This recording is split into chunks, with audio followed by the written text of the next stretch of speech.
Hey guys, Serac here, and today we're going to look at an updated version of my Mutant deck profile. So this deck got a big boost in Battle of Chaos with the new Mutant Mutant, so let's get into it. So we have 3 copies of Mutant Mutant. Mutant Mutant is a psychic level 1 water with 0 attack and defense. If you control a mutant card, special summon this card from your hand, tribute this card, banish a mutant card from your hand or deck, special summon 1 monster from your hand or deck based on the banish card, but lose life points equal to that monster's original attack. You can get Beast, Mist, or Arsenal depending on what you banish. We are never getting Mist because we don't run it. That's the very, very simple reason behind that. So, we next have 3 copies of Mutant St46. Now, St46, if it's normal or special summoned, you get to search a mutant spell or trap, and then you contribute it, banish a card from your hand or face-up field, and then special summon 1 monster from your hand or deck based on the banished card, Beast, Mist, or Arsenal. Again, never summoning Mist. Finally, for the little mutants, we have 3 copies of Mutant M05. This searches a monster when it's normal or special summoned, and then you contribute it, banish a card from your hand or field, and special summon a monster, Beast, Mist, or Arsenal. And guess what? We're still not summoning Mist. So, we are summoning, though, 2 copies of Mutant Arsenal. This is your big Chungus with 3000 attack. Can only be special summoned with a mutant card effect, cannot be targeted with trap effects, and then when your opponent activates a monster effect, banish a card from your hand or field, target 1 monster on the field, and banish it. If it's destroyed, you can target 1 banished mutant spell and add it to your hand. 3k attack, level 8 body, easy to summon, gives us some banishing removal, very nice card. We then have 2 copies of Mutant Beast, 2400 attack and defense, level 8, cannot be special summoned except with the effect of a mutant card. Your opponent cannot target this card with monster effects. You can only use each of the following effects per turn. When your opponent activates a spell card, banish 1 card from your hand or field, negate the activation and destroy it, and then if it's destroyed and sent to the graveyard, if it's destroyed by an opponent's card, add 1 banished mutant trap back to your hand. Then for our hand traps, we're just playing 3 effect Veiler. This could be any hand trap under the sun. It could be Ash Blossom, it could be Dimension Shifter. Your choice. But be sensible with what you have. Don't go spending 60 quid for a playset of Ash Blossoms. Because that card is ridiculously expensive and should not be that expensive. 1 copy of Mutant Evolution Lab. This really helps to smooth out clunky hands. We don't need more than that because it's essentially redundant in multiples, but it gives you some nice extension, gives you a bit of an attack boost for easier OTKs, and as I said, lets you just smooth out those clunkier hands a little bit more. 1 copy of Mutant Fusion. This is another a card that lets us play through hand traps. If your opponent's activated card or effect this turn, you can use monsters from your deck or graveyard to fusion summon. Other than that, it's just polymerization basically, so it's not that good in that regard. So we only need 1 copy because it's very, very searchable and again allows us to play through nasty interruptions. Card that makes the deck expensive, Pot of Extravagance. This might get reprinted soon, so it was in the OCG version of the Albaz structure deck, and I wouldn't be surprised to see it come over here there. Other than that, it's a fantastic card. It is lower in price than it was at the moment. There's a number of different nice rarities to choose from as well if you don't want gold rares. I only have a playset of gold rares because I pulled 2 from my box of Eldorado. Otherwise I would have secrets. But hey ho, it is what it is. But it's a really, really good card. Lets you draw 2 cards at the cost of banishing 6 random cards from your extra deck. Note, you have to activate this first in your main phase 1, and you cannot draw after you use it. Don't fall into that trap. 3 copies of Emergency Teleport. Special summon 1 level 3 or lower psychic type monster from your hand or deck. Banish it during the end phase. All the little mutants are psychic. They all get their effects on special summon. We don't care if they get banished because we're going to tribute them anyway. Yeah. And even if they do get banished, then they're banished and we can get them back with Mutant Cry. So you see how Emergency Teleport going to 3 really, really benefited this deck.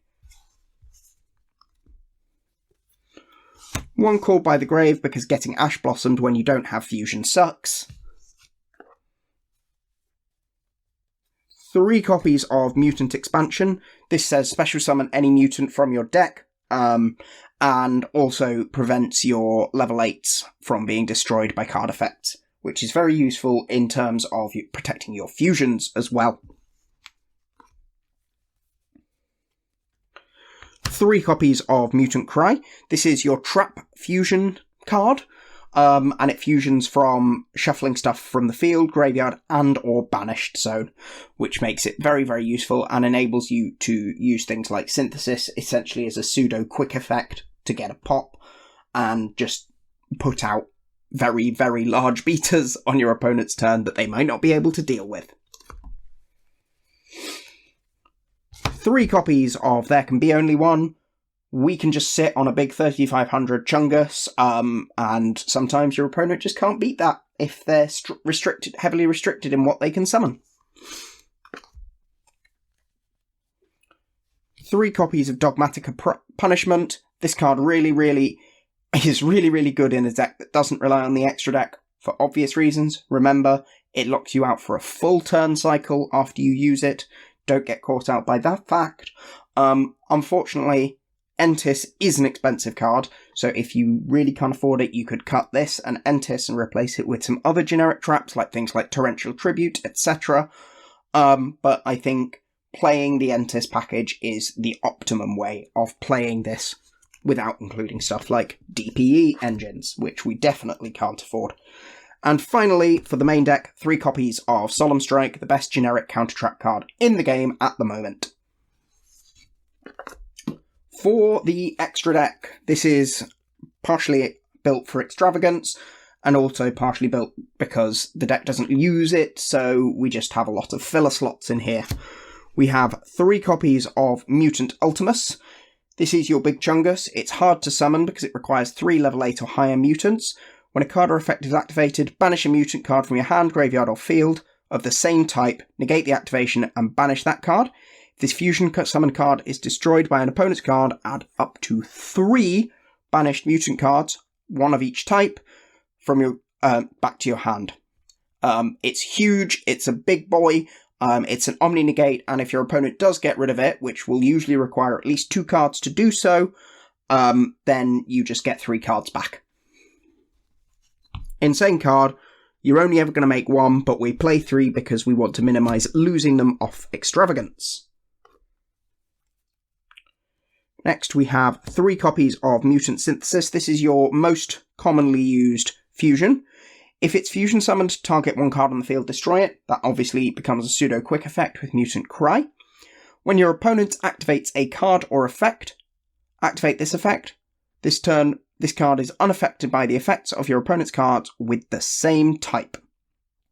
Again, this means that your opponent will almost certainly have to use 2 cards to get rid of it, which is very, very useful, especially because, again, it replaces itself when it comes back, when it is destroyed.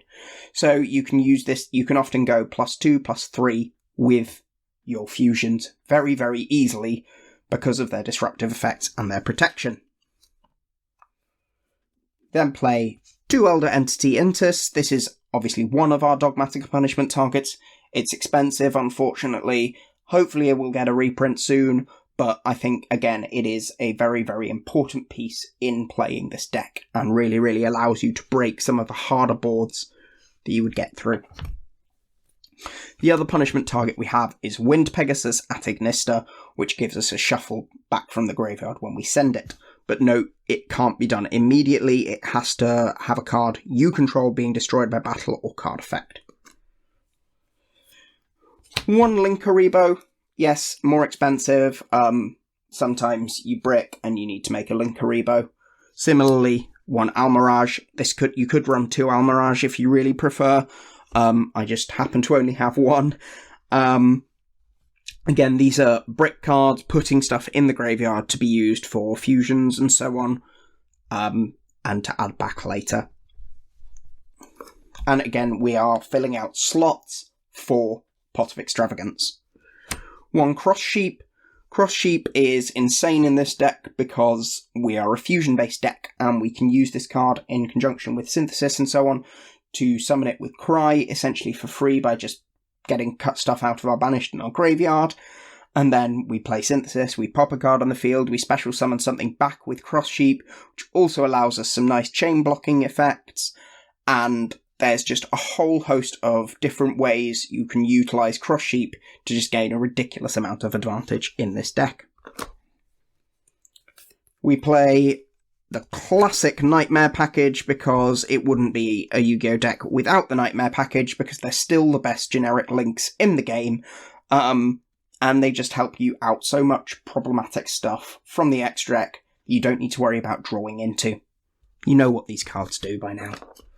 And finally, we play 1 Dingir Suit. We will hardly ever summon this, but the big mutants are, in fact, level 8, although not the fusions. So we can make that with this. It gives us some non-targeting, non-destruction removal, and some nice protection. And it's just a good all-round generic level 8, rank 8 Xyz. So that is the deck. It's a bit more expensive than some of the other decks I've posted on this channel, but it's a fun deck. It plays in a very, very different way to a lot of decks, and it obviously got recent support. Just also want to apologise for not being around recently. Its work has been very, very hectic. I've been on call, on nights, etc, etc. I finally got a few days off to relax and do some videos. So, hope you enjoyed the video, and I will see you all again soon. Thanks for watching.